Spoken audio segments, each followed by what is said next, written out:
ওয়াকার যদি একবার বলতো জাতিসংঘের মিশনে আমরা যাব না, তাইলে এই সিপাই থেকে লেফটেন্যান্ট কর্নেল পর্যন্ত ওয়াকারের ধরে জবাই করতো, বলতো বেটা হারামজাদা, তুই না হয় ভারতের পয়সা খাস, তুই না হয় আওয়ামী লীগের পয়সা খাস, কিন্তু জাতিসংঘের ওইখানে আমাদের যাওয়ার দরকার আছে টাকার জন্য। সাবজেক্টটা ছিল টাকা। ওয়াকার আর কন্ট্রোল করতে পারতো না, কোনো প্রশ্ন আসে না, সিপাইরা বলতো হারামজাদা আমাদের এই টাকার দরকার আছে। এখন সাবজেক্টটা কোন জায়গায় গিয়ে ঠেকলো? তাইলে ওই জায়গায় গিয়ে ঠেকলো যে ওয়াকারুজ্জামান বাধ্য হয়েছে জাতিসংঘ শান্তি মিশন থেকে যে টাকা, যে বেতন সেনাবাহিনী বা বিমান বাহিনী বা নৌবাহিনী অথবা পুলিশ অথবা বিজিবি সদস্যরা পেত, এটাকে ইগনোর করতে পারে নাই। এখন জেনারেল ওয়াকার গত 5 মাসে তাকে যেভাবে পোর্ট্রেট করা হয়েছে, জামাত পোর্ট্রেট করেছে, কেউ কেউ বিএনপি লোকরা পোর্ট্রেট করার চেষ্টা করেছে, ইন্ডিয়া 100% চেষ্টা করেছে, এবং ইভেন দেন অনলাইনেও আমার খুব ক্লোজ লোকজনরাও ওয়াকারের নিয়ে ডুগডুগি বাজাইছে যে ওয়াকার হচ্ছে পীর সাহেব। এখন টোটাল সার্বিক অবস্থায় আপনি কি মনে করেন নৈতিকভাবে ওয়াকারুজ্জামানের ওই পজিশনে থাকার আর কোনো অবস্থান আছে কিনা? অ্যাডভোকেট মামুন। জাগো ভাই, জিনিসটা খুবই গভীর এবং আবার একটু চিন্তা করলে আমরা সহজ উত্তর পাবো। ঠিক আছে, অনেক একটা ঘটনা অনেকগুলো ফ্যাক্টর কাজ করে, কিন্তু প্রধান দিকটা কি? আজকে ধরে নিলাম যে ওয়াকার যদি ওখান থেকে নির্দেশ না পেত, ওয়াকার তো জেনোসাইড করতো, কিন্তু আপনি চিন্তা করে দেখেন বাংলাদেশে এই প্রথম ঢাকা বিশ্ববিদ্যালয় সহ সব নারী ছাত্রীরা সবচেয়ে বেশি অবদান ভূমিকা পালন করেছে। একটা শিশু বলছে আমিও মরতে চাই। কাজে যখন নাকি প্রাইভেট ইউনিভার্সিটি থেকে শুরু করে সবাই চলে এসেছিল, আমার মনে হয় গুলি চালানো অর্ডার দিল, তখনকার যে মানবতা জিনিসটা থাকে, আমি দেশপ্রেমিক সেনাবাহিনী ইন জেনারেল আমি তাদেরকে আন্ডারমাইন করছি না, কোনো দেশেরই করা উচিত না, কিন্তু তারা যেহেতু 90% কৃষক শ্রমিকের সন্তানরা হলে সিপাহী হয়, তাদেরও যখন এই মানবতা জাগে, এই যে আপনি মনে করেন যে রিক্সা চালক মারা গেছে 25 জন, তারা হলো অ্যাম্বুলেন্সের দায়িত্ব পালন করেছে। তো কাজে খুব তাড়াতাড়ি মনে হয় যে হ্যাঁ, যদি ওয়াকার যদি নির্দেশ পালন না করে তাহলে অফিসাররা তাকে ধরতো। তাহলে আরেকটা জিনিস পরিষ্কার হয়ে আসলো, তো এই সেনাবাহিনী আমাদের দরকার নাই। যেই সেনাবাহিনী টাকার জন্য দেশের স্বাধীনতার সর্বত বিকিয়ে দেয়, যেই সেনাবাহিনী তার নিজের জনগণের মানবতা উপেক্ষা করে গণহত্যায় অংশগ্রহণ করতে, এই সেনাবাহিনীকে ঢেলে সাজাতে হবে। তাহলে আমাদের আলোচনা দুটোই, এক নম্বর হলো এই জেনারেল ওয়াকারকে অবশ্যই কাট করা যেতে হবে, তাকে ক্ষমা না, তাকে ভারতে পালাতে দেওয়া যাবে না।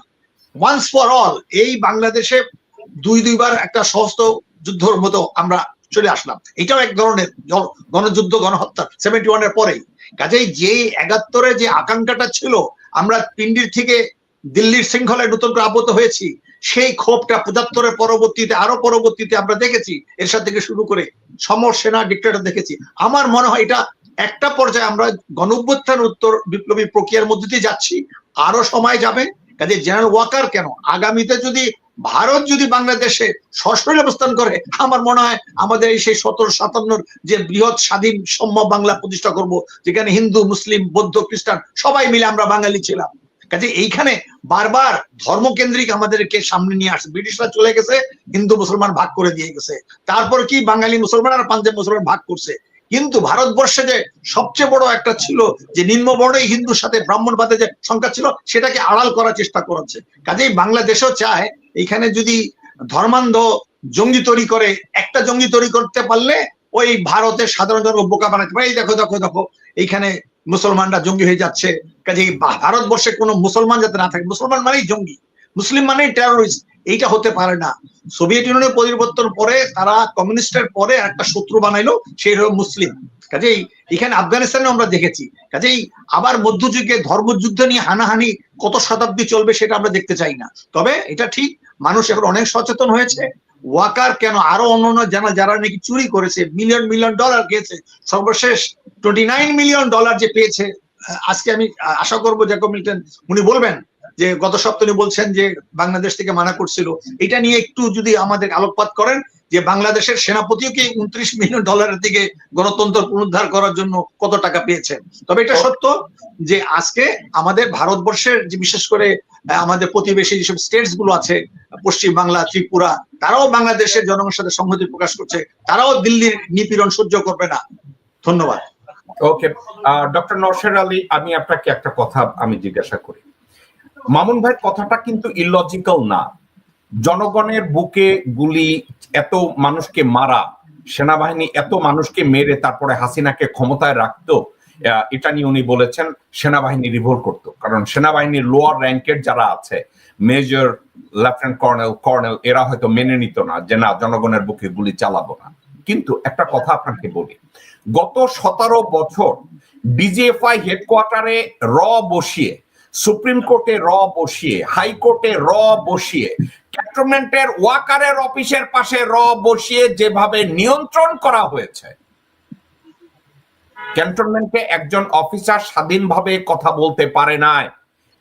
যে কোনো একজন লেফটেন্যান্ট জেনারেল আমাকে বলেছে, ভাই অফিসে যাই, আতঙ্কে থাকি, কারণ আমার কানের পাশে লোকজন দাঁড়িয়ে আছে। ভারতীয়রা না, ভারতের নিযুক্ত বাংলাদেশি কুত্তার বাচ্চা বেতন নিয়ে, রয়ের বেতন নিয়ে ওখানে দাঁড়াই আছে। একজন লেফটেন্যান্ট জেনারেল কি সিদ্ধান্ত নেয়? তো বাংলাদেশের যদি অবস্থা ওই পর্যায়ে গিয়ে দাঁড়ায়, আপনি কি জানেন একটা কোয়ার্টার গার্ডে একজন সুবেদার মেজর ডিউটি করতে ভয় পাইতো এই চিন্তা করে যে রয়ের লোকজনরা তার চারপাশে আছে। এখন আমার কেন যেন মনে হয় কাশ্মীরের মতো গণহত্যা চালিয়ে, কেন যেন মনে হয় গুজরাটের মতো গণহত্যা চালিয়ে হাসিনাকে তারপরেও ক্ষমতায় রাখতো ওয়াকার। এটা আমি বিশ্বাস করি। কিন্তু আর্মিকে তো সন্তুষ্ট রাখতে হবে। ওই গণহত্যা চালাতে গেলে আর্মিকে সন্তুষ্ট রাখতে হবে কিভাবে? পয়সা দিয়ে। এই পয়সাটা কোথা থেকে আসছিল? জাতিসংঘ থেকে। এবং জাতিসংঘ মাঠে হাড়ি ভেঙে দিয়েছে, বলছে আমি তোমাকে ধমক দিয়েছিলাম, এই জন্য তুমি ভালো হয়েছো। এখন আপনি মামুন ভাইয়ের কথাটাকে এবং আমার কথাটাকে আপনি কিভাবে মূল্যায়ন করেন, doctor S M Nausher Ali? জি, না, আপনাদের দুজনের কথাই সঠিক, দুজনের কথাই তথ্যবহুল, এবং আপনাদের কথার সাথে আমি একমত। এটার সাথে আমি কিছুটা জিনিস যোগ করতে চাই, কারণ আপনারা তো ওই সময় বাংলাদেশে ছিলেন না, আমরা তো বাংলাদেশে ছিলাম, আমরা দেখেছি জিনিসটা। কারণ ওই সময় রাস্তার মধ্যে যে পরিমাণ মানুষ ছিল, হাসিনা যদি তাদেরকে বলতো যে তোমরা এদের উপর গুলি চালাও, কয়জনকে মারা হইতো, মারতে পারতো। ধরেন ওই সময় রাস্তার মধ্যে ছিল 20 লক্ষ মানুষ, মারলে না হয় আপনার কতজন মারতো, 10,000 মারতো, 20,000 মারতো, কিন্তু বাকি যে 19 লক্ষ 80,000 লোক ছিল, এই লোকগুলো তো তারা যদি ঢুকে যেত ক্যান্টনমেন্টে, তাহলে তো পুরো ম্যাসাকার হয়ে যেত, এদেরকে পুরো পিষে মারতো ওই অবস্থায়। এবং এইভাবে মানে কোনো মানে কমান্ডিং অফিসারই আসলে এটা চাইবে না যে এইভাবে কোনো অ্যাকশনে যেতে। আপনি ওই যেটা দেখেন না যে স্বরাষ্ট্রমন্ত্রীকে যে দেখাচ্ছিল যে একটাতে মারি একটাই মরে, বাকিটি থাকে, বাকিটি যায় না। তার মানে কি? তার মানে হচ্ছে যাকে মারা হচ্ছে বা যে যায়, বাকিরা কিন্তু ওই জায়গাতেই রয়ে গেছে, তারা কিন্তু পালাচ্ছে না, তারা কিন্তু সাহসের সাথে ওই জায়গার মধ্যে তারা অবস্থান করছে। কারণ তারা মনে করছে তাদের ভিতরে ওই সাহসটা ঢুকে গেছে, মারলে কয়জনকে মারবে, যে কজন মারবে ওই কজন মারা কিন্তু আমরা তো যারা বেঁচে থাকবো তারা তো আমরা প্রোটেস্ট করবো, তারা তো আমরা লড়াই চালিয়ে যাব। তাদের ভিতরে ওই সাহসটা চলে এসেছিল এবং ওই সময় সারা বাংলাদেশের মানুষ এক হয়ে গেছিল এবং সকলেই এখানে তাদেরকে সাপোর্ট দিয়েছিল। যারা পেরেছে তারা ফিজিক্যাল সাপোর্ট দিয়েছে, যারা পেরেছে তারা মানে মোরাল সাপোর্ট দিয়েছে। দেখা গেছে যে এক মা তার বাচ্চাকে নিয়ে রাস্তায় নেমে গেছে যে এই দেশকে করতে হবে, ফ্যাসিবাদ মুক্ত করতে হবে। এরকম বহু মানুষই কিন্তু ওই সময় রাস্তায় নেমে গেছিল এবং এই যে ঐক্যটা, সেই ঐক্যর কারণেই কিন্তু আসলে তারা ভয় পেয়েছে। আর জাতিসংঘের সেটা তো একটা মানে অ্যাডেড হিসেবে যোগ করেছিল যে জাতিসংঘ যদি তাদেরকে ধমক নাও দিত, ওই সময় মানুষ যেভাবে রাস্তায় ছিল তাদের পক্ষে আসলে এটা সম্ভব ছিল না এটা কন্ট্রোল করা। তাদের নিজেদের স্বার্থেই আসলে তারা জনগণের মানে জনসমর্থনটা তারা সরকার থেকে উঠিয়ে জনগণের দিকে দিয়েছিল আর কি। কারণ যারা ভালো করেই জানে যে জনগণ যদি খেপে যায় এটা তো বিশাল বড় একটা ম্যাসাকার হয়ে যাবে, তখন পুরো ক্যান্টনমেন্ট পুরো ধ্বংস হয়ে যেত, মানে ধ্বংসস্তূপ হয়ে যেত। আমি আপনার সাথে একমত। এবার আমি যদি আপনাকে জিজ্ঞাসা করি, হাসিনা নিজে, আপনি অনেকগুলো অডিও ভিডিও লিক হয়েছে, সেখানে হাসিনা বলেছে আমি অলরেডি অর্ডার দিয়ে দিয়েছি ওপেন ফায়ার করার জন্য, যারা আসবে তাদেরকে জাস্ট গুলি করে দাও, তাদের উপরে মেরে ফেলো। আমি আপনার সাথে একমত। 20 লক্ষ মানুষের ভিতরে 20 লক্ষ মানুষকে তো আর ম্যাসাকার করতো না কেউ, সত্যি কথা। কিন্তু পরিস্থিতিটা কোথায় গিয়ে দাঁড়াতো, আমি আপনাদের দুইজনের সাথে একমত। কিন্তু আমার কথাটা হচ্ছে, এটা করা যদি সম্ভব নাও হতো, গত আগস্টের 5 তারিখ থেকে আজ অবধি, আমাদের আজকের পয়েন্টটা কি, আগস্টের 5 তারিখ থেকে আজ অবধি ওয়াকারকে যেভাবে গ্লোরিফাই করা হয়েছে, যে ওয়াকার একেবারে জনগণের জন্য গুলি করে নাই, ওয়াকার সে ইমানদার মানুষ, সে নামাজে ইমামতি করে, সে জনগণের জন্য দুর্বল, জনগণের সেবায় নিয়োজিত, এই যেভাবে তাকে পোর্ট্রেট করা হয়েছে, এটা কি সে ভণ্ডামি না আপনার মনে হয়?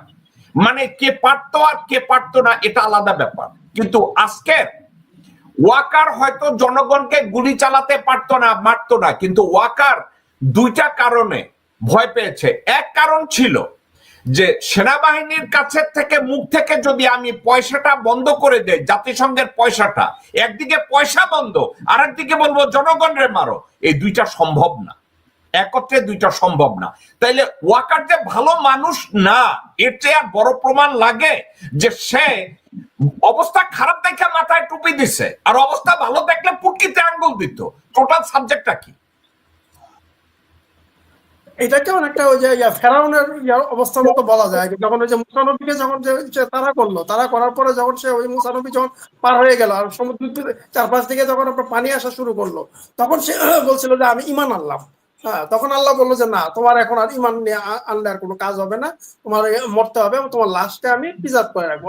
ওয়াকার অবস্থা অনেকটা এরকম ছিল আর কি, যে বাঁচতে গিয়ে সে অনেকটা মানে জনগণের পক্ষে সে চলে গেছে, এবং এটাকে কিছু মিডিয়া গ্লোরিফাই করেছিল ওই সময়, যারা বুঝে নাই বিষয়টা অথবা যারা ইন্টেনশনালি তারা এখানে তাকে ফ্যাব্রিকেটেড করেছে বা ইয়ে করেছে। এবং এখন তো বোঝাই যাচ্ছে জাতিসংঘের বিষয় যে রিপোর্টটা দিয়েছে সেটা থেকে তো বোঝাই যাচ্ছে যে এটা আসলে মানে সেরকম ছিল না। আর তাছাড়া কিছুদিন আগে যে রাওয়াক ভাবে উনি যে বক্তব্যটা দিয়েছেন, আপনি দেখেন যে ডক্টর ইউনূস হচ্ছে বাংলাদেশের মানে প্রধান উপদেষ্টা, ওনার যে পদ, ওনার পদ তো অবশ্যই সেনা প্রধানের উপরে।